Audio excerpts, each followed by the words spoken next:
Hi there.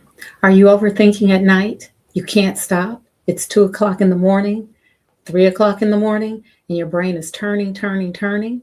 Well, we're going to talk about what doesn't work, and then we're going to share what works. And we're going to do that in just one moment.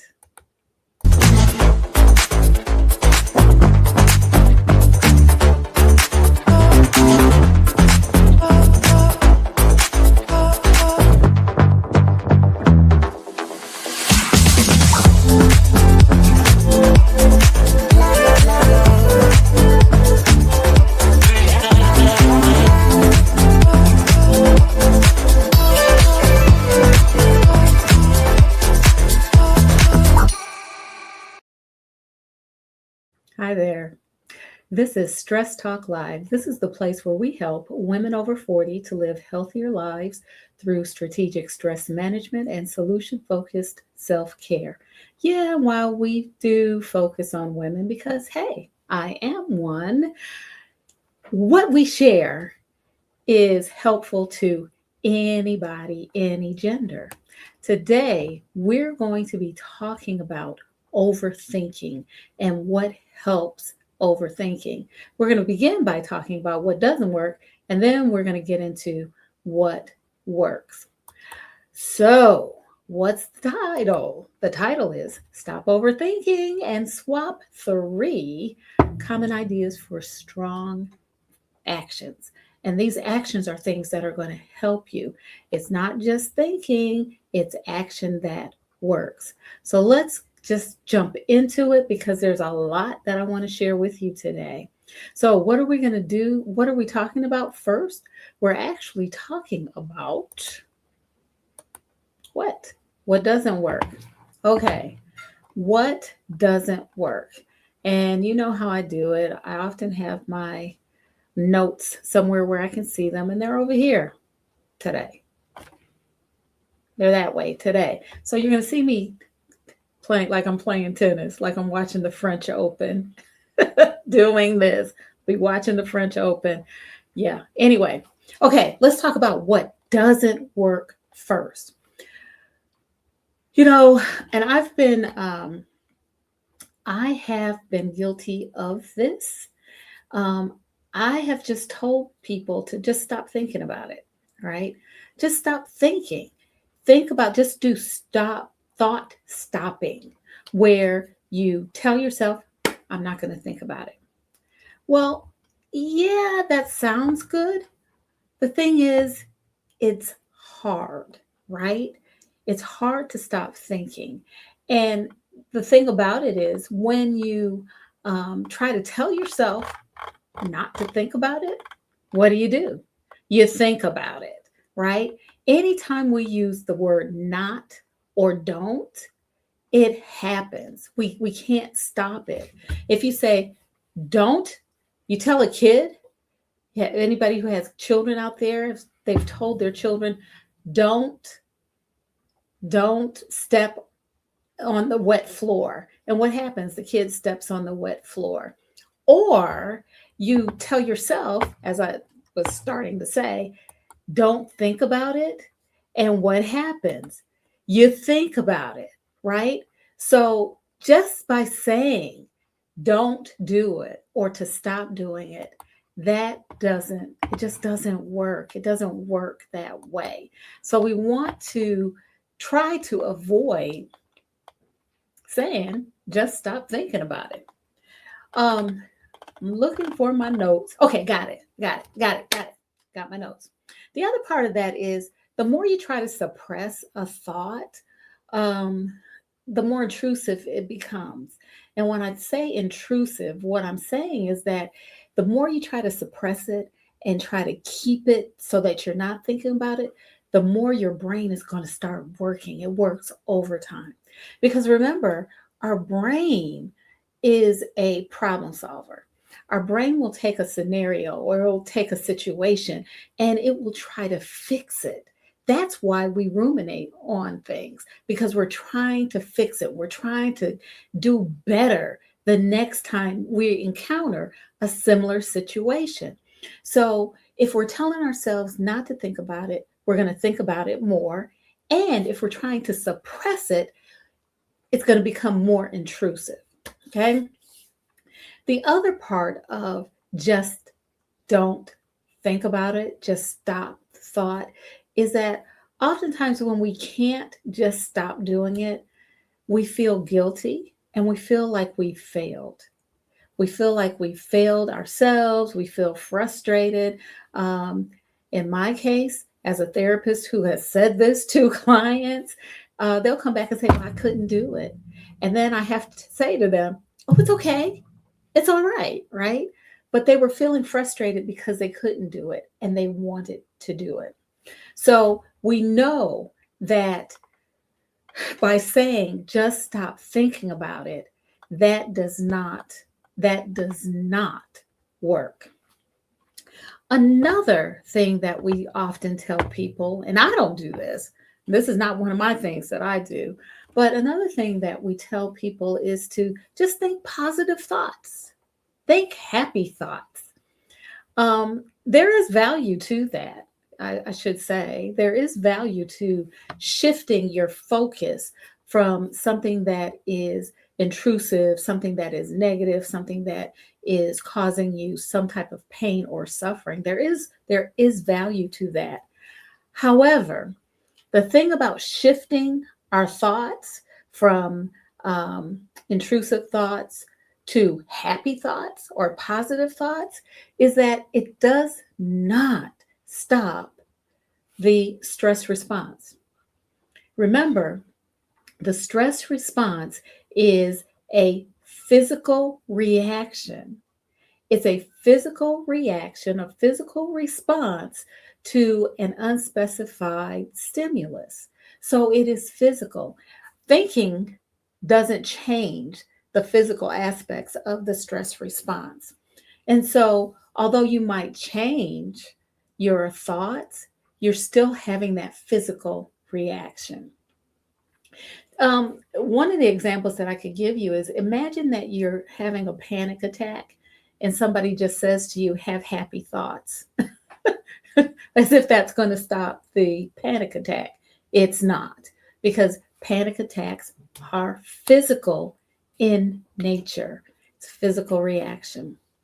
So, to tell someone to think positive thoughts doesn't work either. It doesn't stop the overthinking, the ruminating. When someone can't do that, again, there's blame. They may blame themselves. They may feel as if they are failures because they can't just switch that stress response off. It's not like you just turn a button and it's press the button and it turns off, or turn a knob and it turns off. No. So thinking positive thoughts does not work.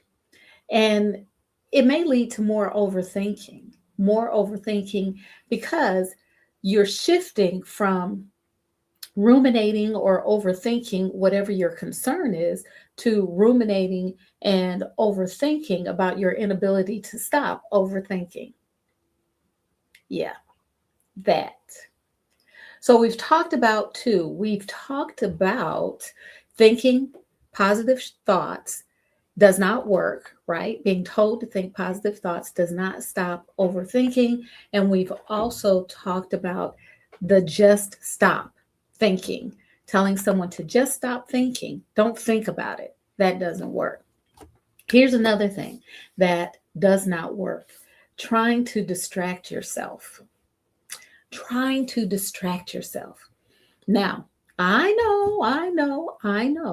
I hear it all the time. I hear that, hey, I'm on my phone. When I'm thinking about something, when I'm concerned about something, I just get on my phone and I just start scrolling. And yes, Instagram and Facebook often has like really funny things, funny posts on there. Yeah, that's avoidance. There's short-term benefits, of course, but it's avoidance. We avoid the concern. We avoid the situation. It doesn't resolve anything. which means that if it is not resolved, that means that the situation is going to cause us to overthink still. So distraction doesn't work. Well, let me put it this way. Distraction can work only if we are totally and genuinely absorbed in that distraction. It can work, but we have to be totally and genuinely absorbed in that distraction. But most of the time, we're not. Most of the time, we are half in and half out. We're half into the distraction and we're half out thinking about the things that concern us. You can be on your phone going through IG and you're thinking about what your concern is, overthinking. Okay. So distraction doesn't work. The other thing about distraction and using distraction to stop overthinking is that it doesn't calm the nervous system. The nervous system, when the stress response is kicked in, when fight or flight has kicked in, that is your nervous system, right? It's your nervous system at work. And distraction doesn't stop that. Again, it's a physical reaction. Your nervous system has kicked in. So you want your nervous system to understand that it's safe. When we're in fight or flight, we feel like we are not safe. We feel as if we are in danger. We feel as if there's a threat. Distraction does not change that. It doesn't change it at all. And that's why just distract yourself doesn't work. So we've talked about stop thinking about it. We've talked about think positive thoughts, and we've talked about distraction. Those are things that don't work. And yes, I am going to talk about what does work. Just give me a second because I'm going to talk about a fourth one, a fourth thing that does not work. A fourth thing that doesn't work is journaling it out, writing it down. Now, journaling works, and I do recommend journaling to some of my clients for some situations. When you are overthinking, however, writing down the things you're worried about, writing down the scenarios that you're trying to work through, writing down the things that are causing you greater anxiety is like rehearsing what's to come. It's just embedding those concerns, those worries into your nervous system. And again, it's a form of overthinking. You're just writing it down. Journaling can work, but it has to be strategic. And as I said, I will recommend it to some of my clients for certain situations and in certain ways. But just to write down your worries, it does not work. It has to be strategic.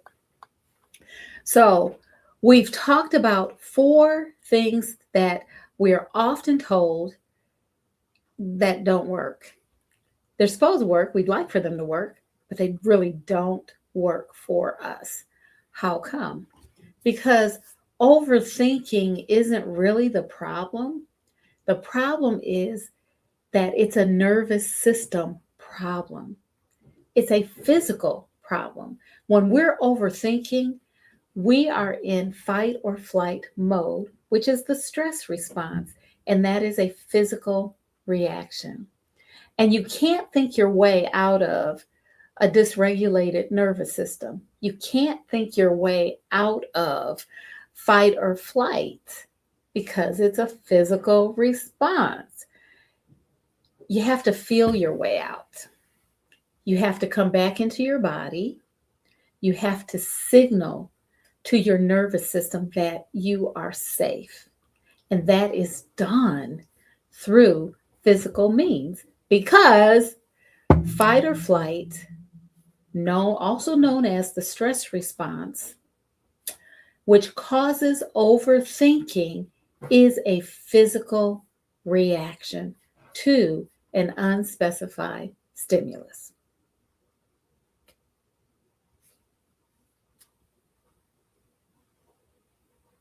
Okay, so let's talk about what works. Let's go there now. What works? Want to share what works. And as I share what works, I'm also going to give you some examples and I'm going to take you through um, some exercises so you'll know what to do and how to do it. Okay, how about that? I like it.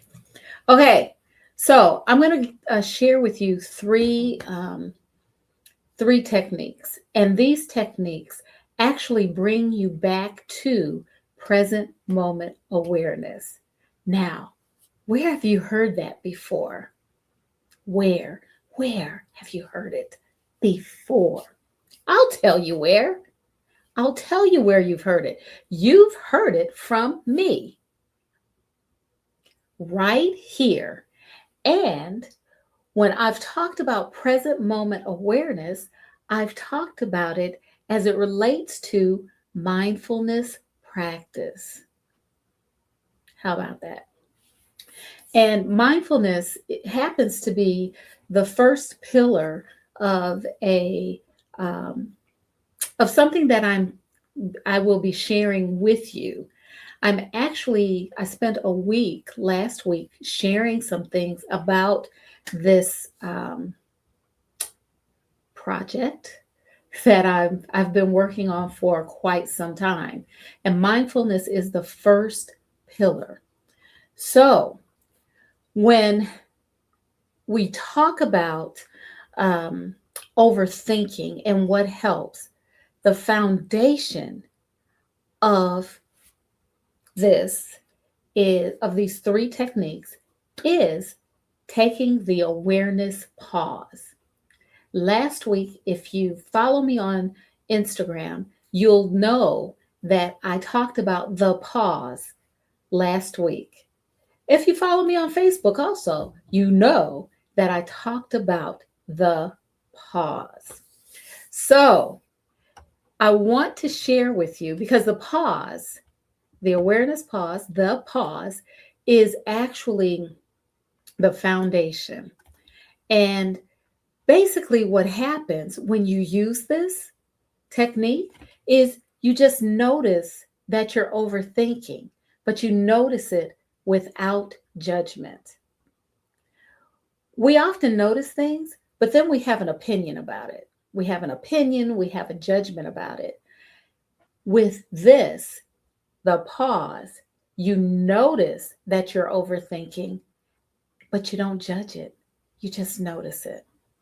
So let me kind of share with you how it goes, okay? And this is step one, the awareness pause.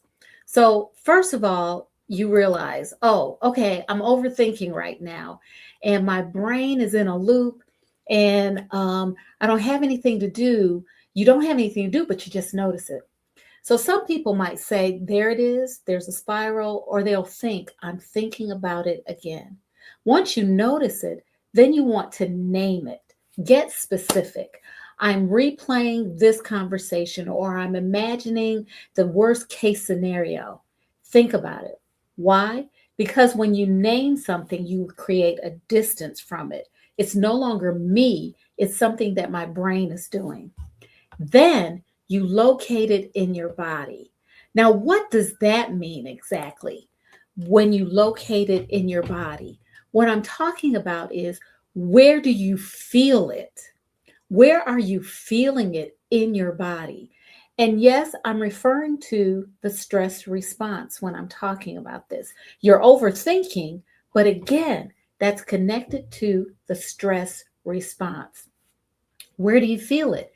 Is it in your chest? Is it in your throat? Is it in your shoulders, your stomach? Is it in your jaw? Where do you feel that tightness? Just notice it. Don't try to fix it. Just find out where the overthinking is causing the stress in your body right at that moment.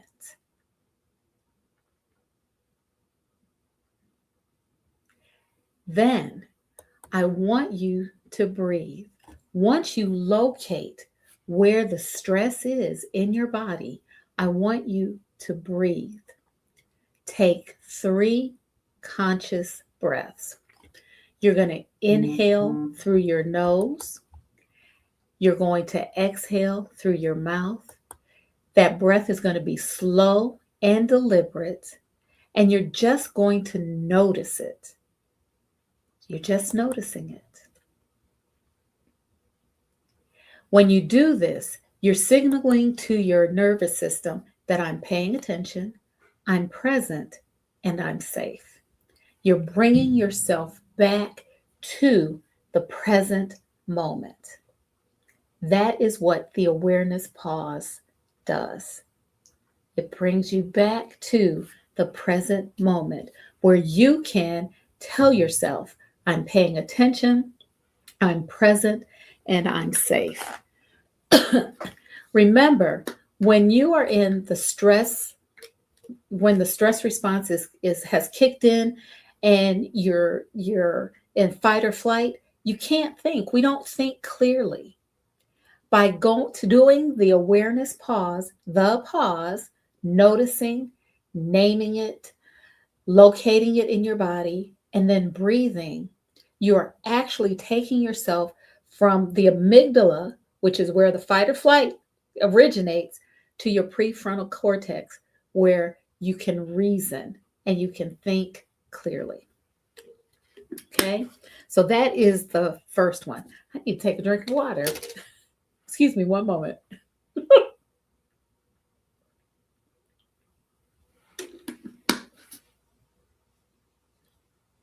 Okay, that was refreshing.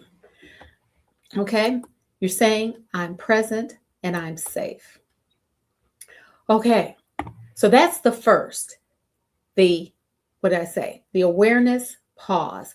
And like I said, if you follow me on Instagram, which you should, follow me on Instagram, ML Bailey Consultants, you will know that I was posting about the pause.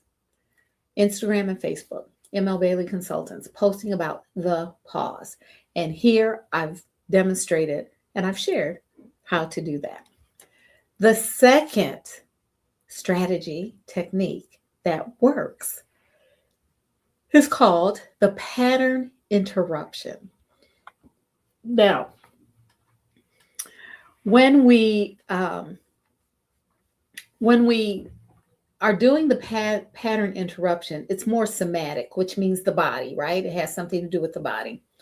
And so you use this when you are deep in the spiral, when you just cannot stop that overthinking and the ruminating. This will help you to break the pattern and break it quickly. Okay. So here's the principle behind it. We cannot fully think and feel with equal intensity at the same time. We can't think and feel with equal intensity at the same time. And pattern interruption works because if we can get the body, if we can place attention on our body, then our mind will quiet down. Does that make sense? Well, let me say it again. If we place attention on our body, then our mind will quiet down. And when I'm saying place attention on our body, I'm not talking about thinking about our body parts like we did in the pause. I'm talking about taking some action, doing something physical. This will create a sensory disruption that breaks that loop. Okay, I'm gonna give you some examples. Okay, of what I'm talking about. So you have several options. The first option is to engage in a different sense, like splash cold water on your face. Have you ever done that? Some people have done that to wake up. Splash cold water on your face, it wakes you up. Splash cold water in your face when you're in that overthinking loop. Hold an ice cube and notice the temperature change. Smell something strong like peppermint or essential oil or even coffee. That will do the trick too. Um, Play a song that you love at a loud volume. I do that all the time. When I'm in my car, especially when I'm driving to work, I got my music playing. Sometimes I look at people around me and they're like looking at me. I don't care. They can join me. Join me because I'm bumping. I'm in that mode, right? So play a song that you love. Turn it up. Dance to it. Taste something that's pretty intense, like some like spicy food or lemon or even ginger. Something that's spicy that kind of wakes you up. That is a way to break that thought loop. The key is that it has to be different and noticeably, sorry, different than what you're doing. And it pulls your attention away from those thoughts. But it's physical in nature. It's actually an action. It's not just another thought, it's an action. You're tasting something, you're smelling something, you're moving, you're hearing something, you're using your five senses, right? To change what you're thinking about, to pull your thoughts away from what you're thinking about. Think about it this way. Sometimes when you hear a loud noise, it grabs your attention. You're doing this in a way that's not frightening, but in a way that grabs your attention. Does that make sense? Okay, let's go to option two. And I mentioned this, move your body. Move your body. Take a walk. Do jumping jacks. Shake your whole body for 30 seconds. Like sometimes I'll do it. I'll be in my office and I will do that. I'll just shake my body. Dance for a couple of minutes to a song that you like. Stretch and stretch hard. Like reach your arms up and really stretch so you can feel that stretch. Not just a little baby stretch, but a real, good stretch. Also, think about this. Movement completes the stress cycle. I've told you repeatedly that the stress response is a physical reaction. That's why you feel it in your muscles. Your muscles tighten, your heart beats faster. You sometimes get a headache. Your stomach feels queasy because it is a physical reaction. Movement completes that. So when you're overthinking, your nervous system is activated, right? The stress response has kicked in, but the activation isn't being used. Movement uses it. When the stress response kicks in, it is so we can move. The stress response kicks in because we feel as if we're under a threat and we need to get away from it, or we need to be poised to fight so that we can survive. That's why movement is so important. So when you're overthinking, you're in the stress response, you're in fight or flight, movement will help relieve that. Okay? So I've given you two strategies to use, right? I've talked about the awareness pause, and I've also talked about the pattern interrupt. Now I'm going to talk about changing your environment. This is a third option for you. Change your environment. So go outside. Nature has been shown to lower stress levels. it's also very nice to be in the sun or in the shade, feeling that breeze blow across our skin, watching the squirrels play. Yeah, watch squirrels play. Watch the ducks run, the geese. Just don't have any food in your hand because they're going to come over to you.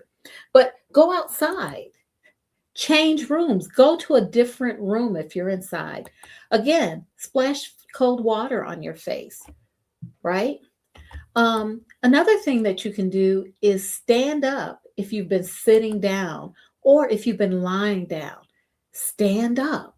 This is changing positions, right? Do something different. If you're in that thought loop, just do something different. Do something very different. Okay, so we've talked about the awareness pause. We've talked about the pattern interrupt. Now, I want to share with you the thought inventory. I kind of like the thought inventory. I often suggest this to my clients, the thought inventory. The thing about the thought inventory, though, is that um, you can't use it when you're in panic mode. It doesn't, it's too, you can't do that. You have to use it when you're not in panic mode. When you're not in panic mode, but you've just been thinking about something. You've just been thinking about something, trying to work through it, trying to figure it out. Your brain is in that loop, but you're not panicking. You're just thinking, overthinking. When you are using the thought inventory, you're going to ask yourself one question and only one question. And that question is this thought something that I can control? Is this thought something that I can control? If the answer is yes, you're going to take action. If the answer is no, you're going to let it go. So here's how this works. So you find yourself worried about something. And as an example, you could be worried that you said something stupid in the meeting and that your boss thinks you're incompetent. I sometimes have said things that I probably shouldn't have said in the meeting. And I don't think my boss thinks I'm incompetent. I think my boss probably thinks, why did she say that? Why did she say that? Because. Okay, so you said something in the meeting that you probably thought you shouldn't say, and your boss thinks you're incompetent, or you think that, and you're worried, or you might be worried that something you're working on won't go well, and you're going to be blamed for it. Okay, so you ask yourself the question: can I control this? Can you control whether your boss thinks you're incompetent? No, not directly. You can't control what someone else thinks, right? You can't. Can you control the outcome of the project? Well, probably. You can do good work. You can do the very best that you can, but you can't control everything. And to be honest, this is where we usually get stuck because most of the things that we worry about, we only have partial control of it, or we don't have control of it at all. We're just worrying. We're just worrying about something that we can't do anything about. Step 3, separate what you can control from what you can't control. Focus on the things that you can do something about, and let go of the things that you can't. Right? What can you control? You can control your effort, your focus, your preparation, your communication. What else? Your integrity. Those are the things that you can control. What you can't control, Well, you can't control what other people think. You can't control outcomes you don't have power over. And you can't control the future. You can't control other people's reactions to what you're doing. So separate what you can control from what you can't control.